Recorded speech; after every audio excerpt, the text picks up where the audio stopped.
Nitish ji NDA में वापस आए हैं, ये हम सब के लिए बहुत ही हर्ष का विषय है। और हम यह भी मानते हैं कि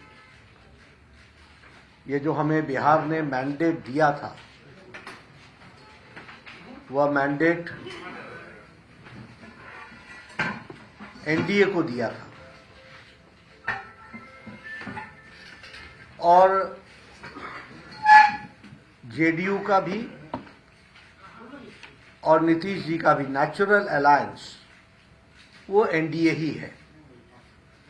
इसलिए यह हम सब के लिए हर्ष का विषय है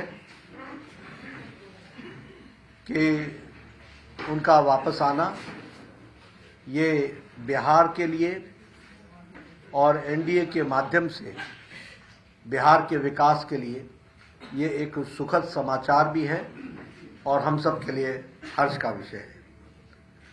यह भी ऑन रिकॉर्ड है कि जब जब एनडीए की सरकार आई है तब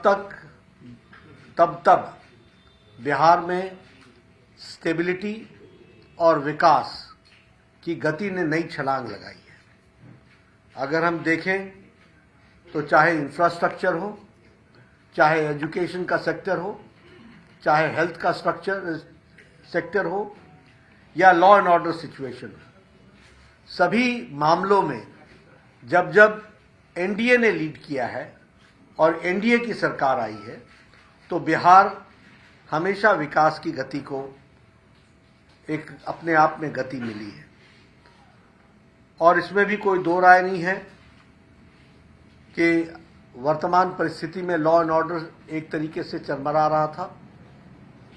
आज जब भारतीय जनता पार्टी के साथ और एनडीए का अलायंस बनता है तो स्टेबिलिटी आती है और उसी से लॉ एंड ऑर्डर को कंट्रोल करने में एक बहुत बड़ा एक अहम भूमिका भी रहती है। प्रधानमंत्री मोदी जी के नेतृत्व में अब ये डबल इंजन की सरकार में उन्होंने जो निश्चय लिया है उसके बहुत ही अच्छे प्रमाण और अच्छे प्रभाव बिहार के दृष्टि से होगा, ऐसा हमारा विश्वास है। साथ ही साथ प्रधानमंत्री मोदी जी के नेतृत्व में आने वाले समय में बिहार लोकसभा में स्वीप करेगा और एनडीए स्वीप करेगा और विधानसभा के चुनाव में भी एनडीए की सरकार बनना निश्चित रहेगा, ये हम महसूस करते हैं। जहां तक इंडिया अलायंस का सवाल है, हम पहले भी मानते थे कि यह अनहोली अलायंस, यह अनसाइंटिफिक अलायंस, यह अलायंस चलने वाला नहीं है। और ये जो पहले भारत जोड़ो यात्रा थी, जो अपने आप में एक तरीके से बेनतीजे समाप्त हुई, और ये जो अभी इनकी अन्याय यात्रा और भारत तोड़ो यात्रा है, और ये जो इंडिया अलायंस है, ये कंसेप्चुअली फेल कर चुका है।